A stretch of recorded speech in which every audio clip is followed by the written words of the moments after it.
특히 60대, 70대부터는 이러한 변동폭이 커질 수밖에 없습니다. 그래서 고객님들 중에서는 60대까지는 낼만했지만 이제는 매년 부담이 너무 크다, 이런 이야기를 하는 분들이 정말 많아요.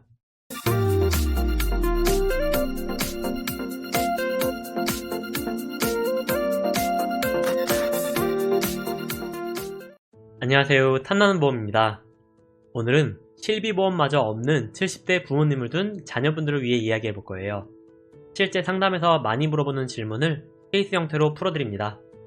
특히 늦게라도 실비보험을 가입해야 되나 고민되는 분이라면 집중해주세요. 실손보험의 단점을 적나라하게 짚고 현실적인 대안 설계를 보여드릴게요.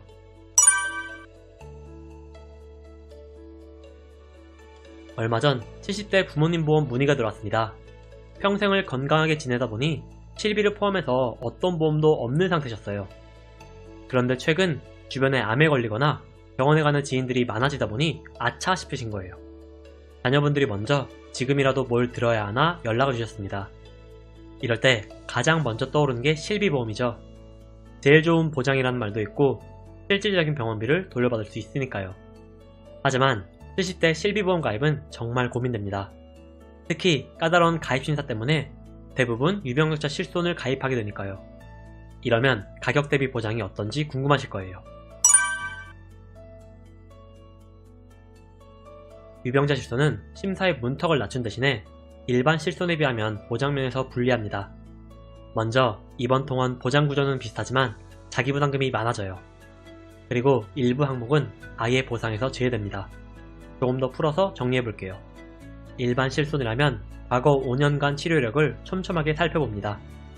이와 달리 유병자 실손은 흔히 말하는 325 간편심사를 통과하면 되죠. 덕분에 약만 먹고 관리하시는 분들에게는 진입이 쉬워졌어요. 하지만 이건 가입심사 얘기이고 실제 보장 퀄리티는 별개입니다. 유병자 보험의 자기부담률은 병원비의 30%입니다. 현재 판매되는 4세대 실비에 비하면 급여 부분에서 불리해요.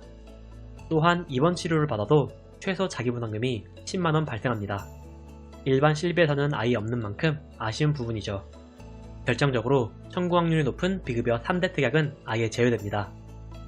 노수치료, 체해충격파, 증식치료, 그리고 비급여 주사와 비급여 MRI, MRA 이런 부분이 아예 빠진다는 거예요. 이로 인해 현실적인 병원비 문제로 직결될 수 있습니다.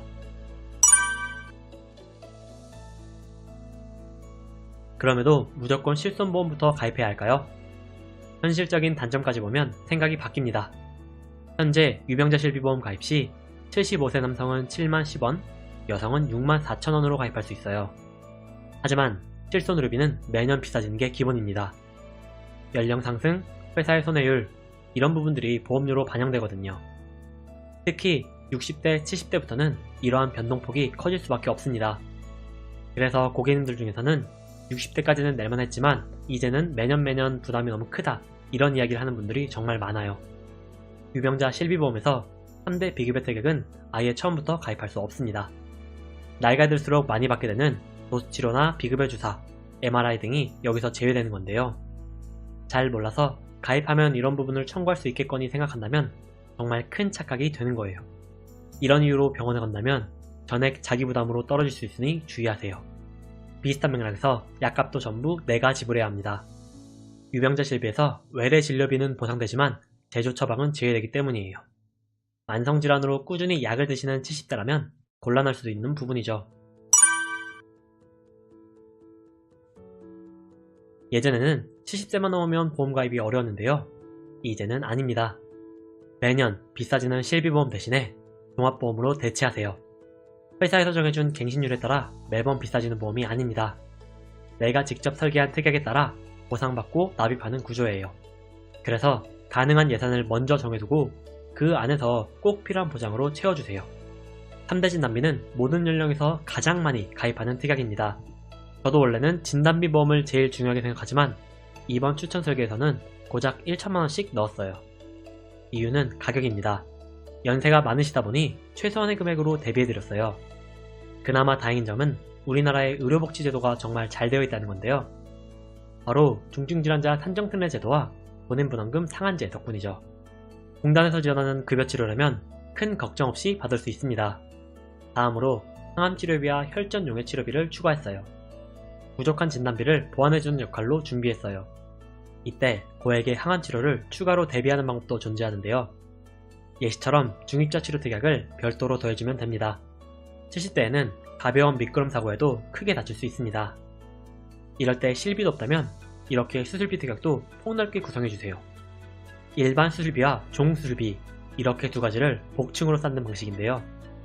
큰 수술이라면 더 많이 받는 형태가 되겠습니다. 마지막으로는 일상에서 쓸 수 있는 가성비 특약도 있습니다. 골절, 화상 같은 부분들은 소소하게 챙겨주세요. 그리고 중환자실 입원도 만약의 상황에 대비해 넣어주시고요. 그리고 가족 일배책 특약을 넣는다면 혹시 모르는 화재나 누수 피해까지 대비할 수 있습니다. 실비보험을 대신하는 종합보험은 이렇게 중증부터 일상생활까지 폭넓게 보호하는 게 중요합니다. 마지막으로 준비하는 70대 보험, 이렇게 실질적인 체감을 중심으로 설계해야 가성비가 좋아요. 이제 자주 받는 질문으로 마무리하겠습니다. 제가 이번에 추천드린 설계안의 가격입니다. 현재 일을 쉬고 있는 75세 남성이라면 123,535원, 여성 주부는 68,847원이에요. 20년만 내면 갱신 없이 100세까지 유지할 수 있는 거예요. 만약 20년 납 20세 만기로 하면 보험료는 더 저렴해집니다. 그러니 현재 납부 여력에 맞는 선택지를 골라보세요. 실손보험이라도 모든 병원비를 대비할 수는 없습니다. 특히 유병자 실비는 3대 비급여 특약을 비롯해서 보장 공백이 분명해요. 더군다나 매년 비싸지는 보험료 때문에 언제까지 유지할 수 있을지 모릅니다. 물론 예산이 허락한다면 둘 다 가입하는 게 좋습니다. 다만 둘 중 하나를 택일해야 된다면 고령자 입장에서 종합보험을 우선하라고 말씀드려요. 제안서를 그대로 가입하는 게 아니라 납부 여력에 맞춰 특약 구성을 바꿔서 진행하시면 되겠습니다. 보험은 현실에 초점을 두어야 합니다. 70대 보험이 갱신형이라면 기울기는 더욱더 가파를 거예요. 처음에는 괜찮더라도 시간이 지날수록 버거울 수도 있다는 사실 꼭 기억하세요. 그래서 불완전한 유병자 실비를 가입하는 것보다는 비갱신형 70대 보험을 준비하는 게 효율이 좋습니다. 이미 실비보험이 있는 분이라고 해도 향후 해지할 가능성까지 고려해보시고요. 상담을 원하신다면 언제든 문의 남겨주세요.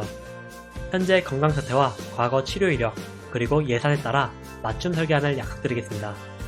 특정 보험사만 고집하는 게 아니라 다양한 회사를 냉정하게 비교해서 안내드릴게요. 그럼 저는 다음 시간에도 탐나는 보험일기로 돌아오겠습니다. 감사합니다. 본 광고는 손해보험협회 광고심의 기준을 준수하였으며 유효기간은 심의일로부터 1년입니다.